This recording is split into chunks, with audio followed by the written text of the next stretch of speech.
In today's tutorial, let's do a shawl together. It's called the Frosted Layer Cake Shawl, and this is by my assistant, Jeannie. And welcome back to the Crochet Crowd. I'm your host, Mikey. Today we're going to work on my assistant, Jeannie's shawl, and she called this the Frosted Layer Cake Shawl. And she came up with this pattern and used the Caron Cakes as you see here on screen.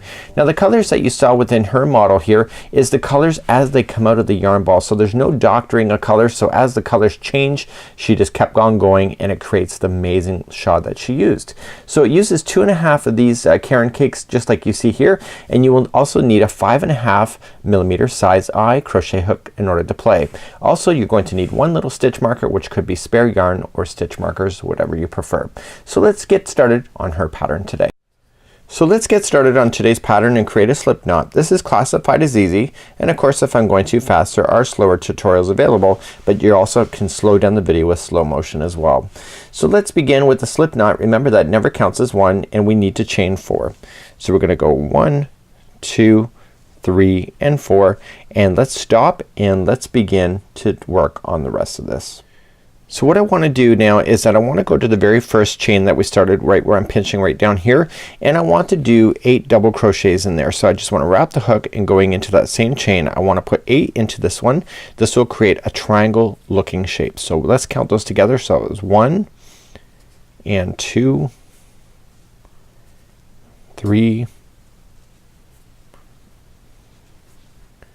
4, well I could try that one again, as that was 4 and 5, 6, 7 and 8. So there is my 8 starting right there. So what I want you to do is I want you to count these numbers. So remember how we skipped over a certain amount, so that classifies as one of them. So there should be a total of what appears to be 9. So 1, 2, 3, 4, 5, 6, 7, 8 and 9. So I'm gonna count that again. So 1, 2, 3, 4, 5, 6, 7, 8 and 9.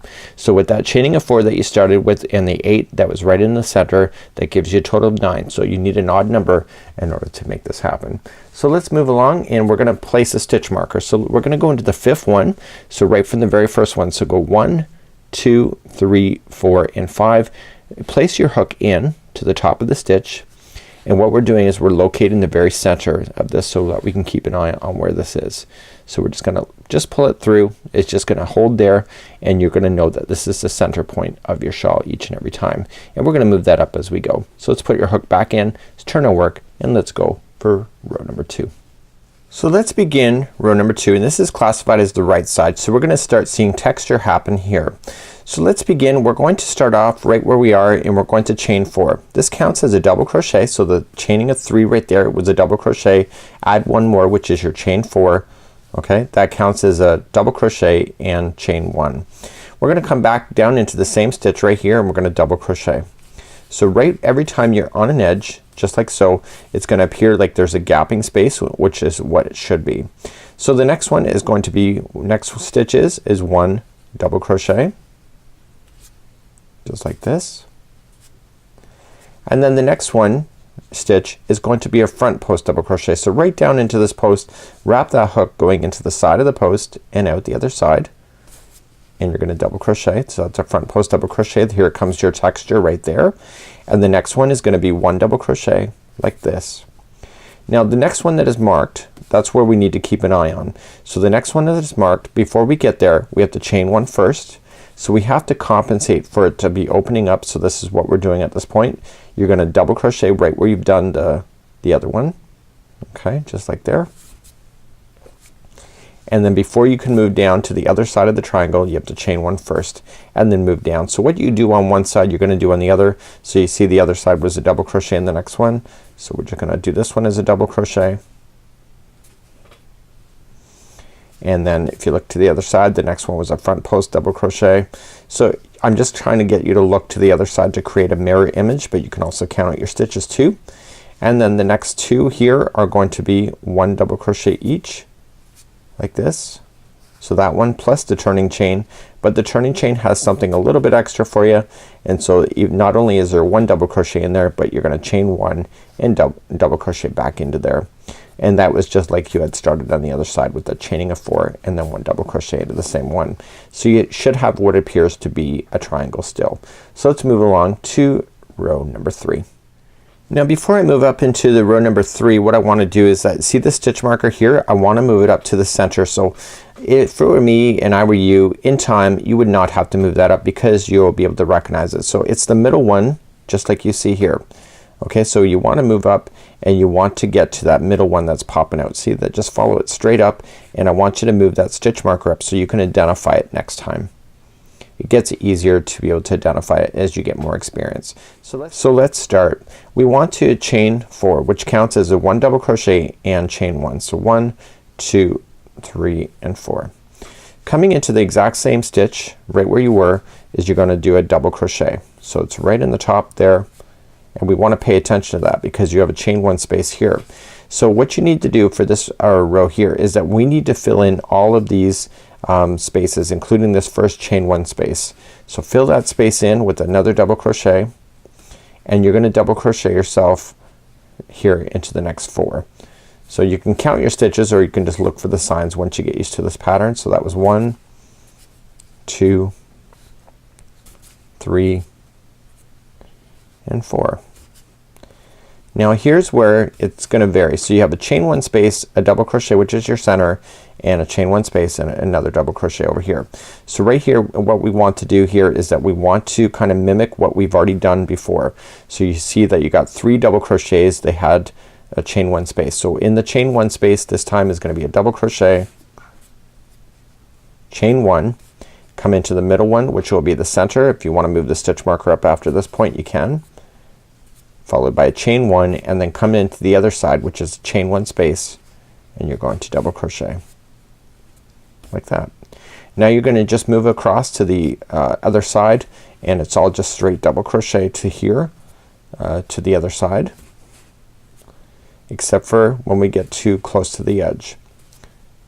So we're going to repeating certain patterns, certain rows as we go, and once we get onto the repeat pattern then it'll become very easy for you. So right now you have a chain 1 space in the final turning chain, so you're going to put a double crochet in the chain 1 space, and then on top of the turning chain it's going to be a double crochet, go right into a turning chain, like don't do what I just did. So right into a turning chain, so double crochet, chain 1, and double crochet, just like that. So the one row that when we're doing this is going to have the front post double crochet, and the one row is just going to be regular double crochets to make it easier for you. So let's move along to row number 4. So let's turn our work and do row number 4. So rows 4 and 5 are going to be the repeat pattern as we get bigger and bigger. So let's just move up our stitch marker just one last time so that you can see it. So I'm just going to follow it straight up, and again you'll be able to identify that in no time at all. You probably will not have to move these much, and again Jeannie's suggested that just to make it easier for you, which is a great suggestion. So let's turn our work here and go up for row number 4.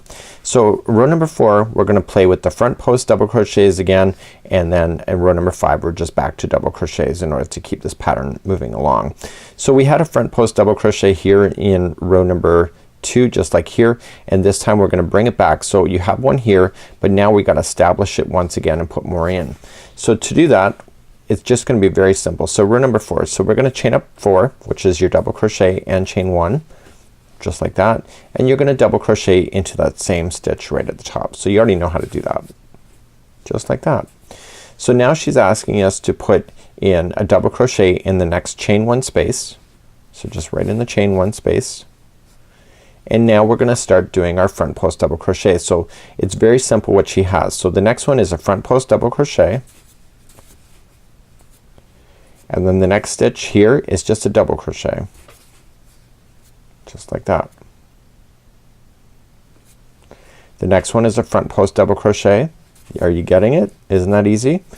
And then the next one is a double crochet, and you're gonna keep doing that until you get to that chain 1 space that is in the center point coming up over here. So just keep adding more and more. This is giving texture, and you keep just going along until you get to that chain 1 space.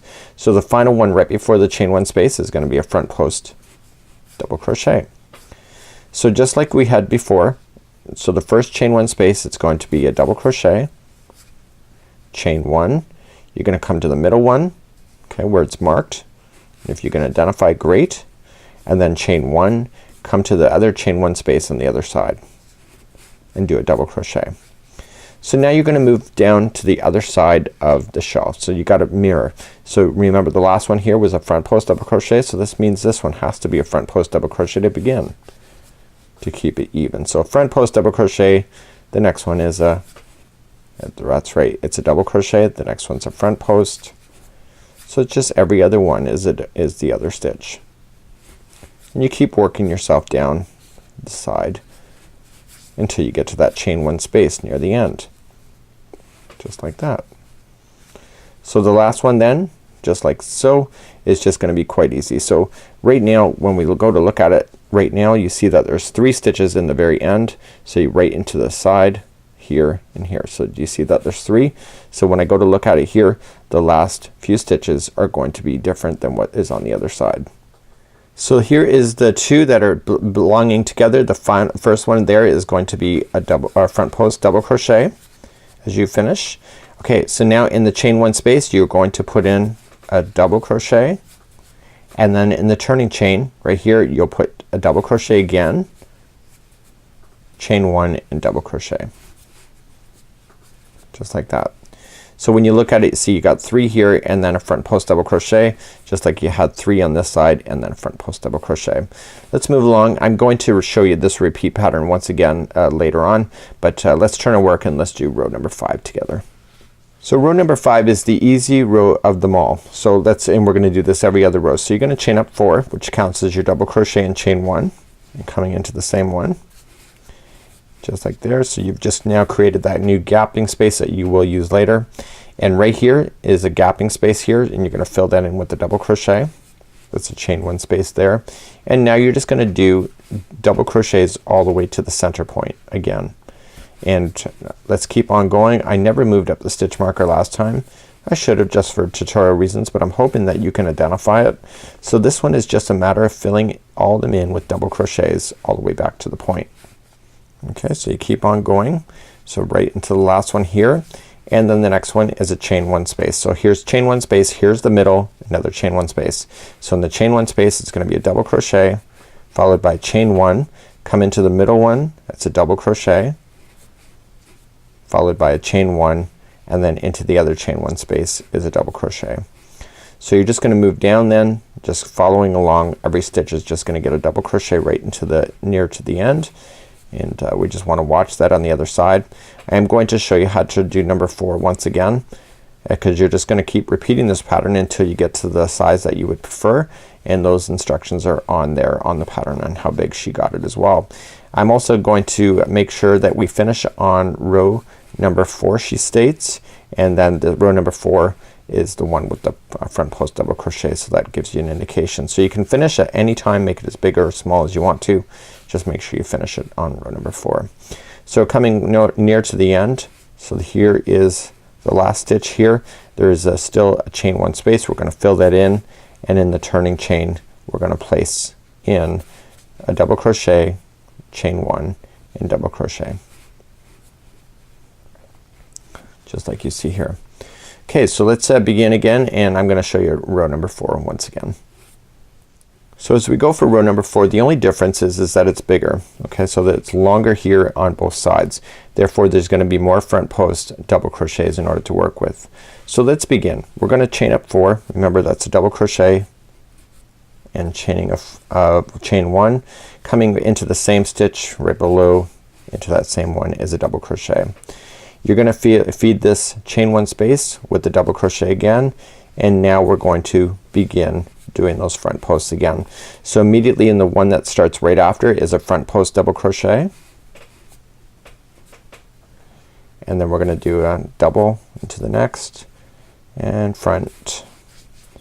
And you keep alternating back and forth until you get near to the center. So now I'm into the middle, so I can see that there's a chain 1 space, the center, and chain 1 space.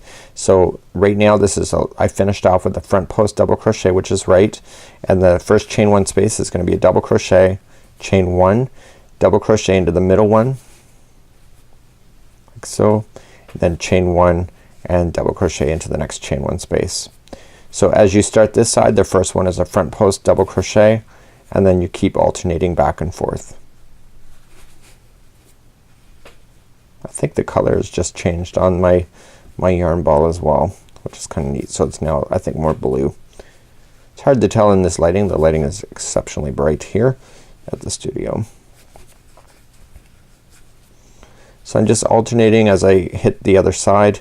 And so row number 4, which is right now that I'm working on, is going to be the final row when you get to the size that you prefer. And of course she has recommended sizes that you want. It's a very generous shawl to keep you nice and warm in the cooler temperatures. It's great for wearing outside and etc. So I'm just alternating back and forth just like this. I skipped a stitch by accident again. Does happen.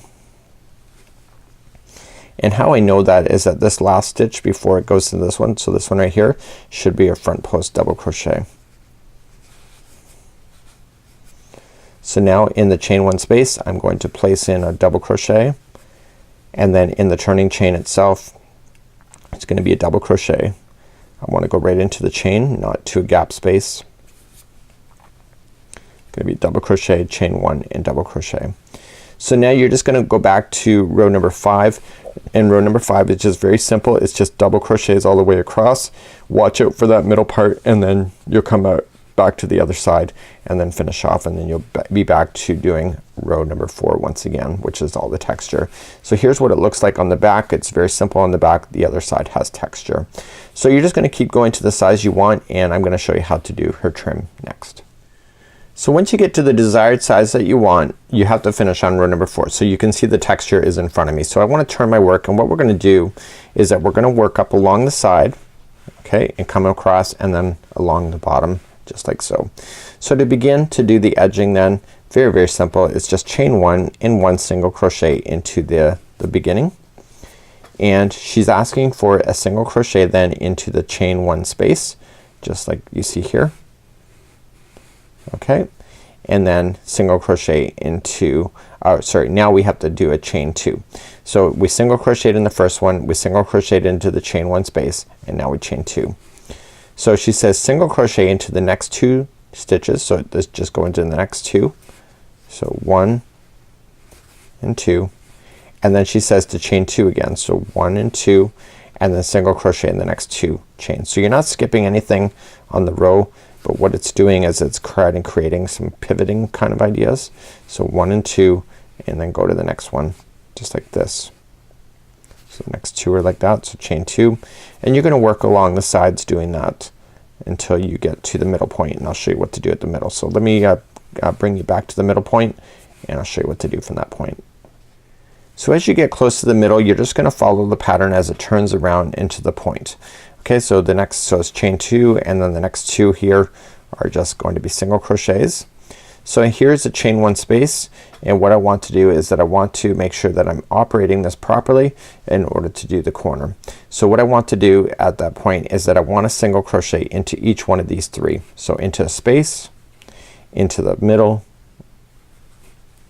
and into the space just like so, and then you're going to begin the pattern again. So what we have is the next 2 are going to be single crochets like this, chain 2, and then coming into the next 2 as single crochets like this.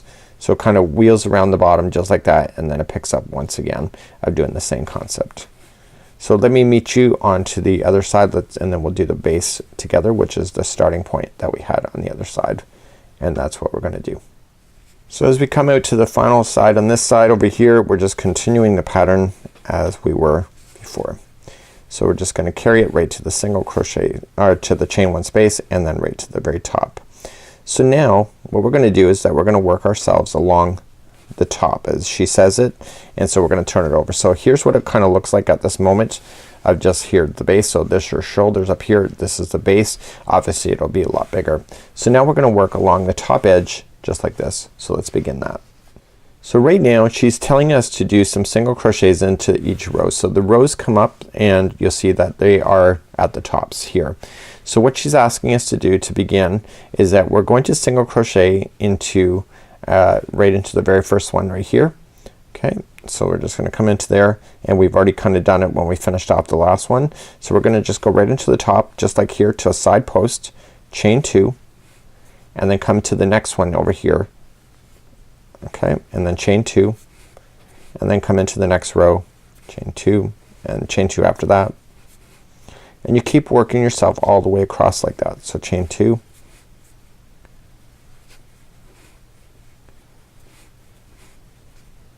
okay, and then eventually you're gonna hit the center point like I'm about to. So chain 2, and you're doing the center point, chain 2, and then jumping to the other side. If you want to bury in your loose ends, now's the time to do it as well. So 1, 2, and coming up to the side of the next rows. Use your darning needles if you would like to really hide in your yarn, of course, and just keep on going. So this shawl has really some nice texture to it. It's not overdone. The yarn does the work to create the look that it has, and then you're just gonna create it right to the end. So once you get into the very final end right here, I would just slip stitch it then to the beginning on the other side, and then that's it. So this is kind of like a miniature of the shawl. You can remove out your stitch needle markers, you can fasten off your yarns, and you can enjoy this great little cake. And once you get all more and more colors, you'll see that the colors will change on its own, and you can create the look just like Jeannie has. So until next time, I'm Mikey on behalf of the Crochet Crab. Have a good day. Bye bye.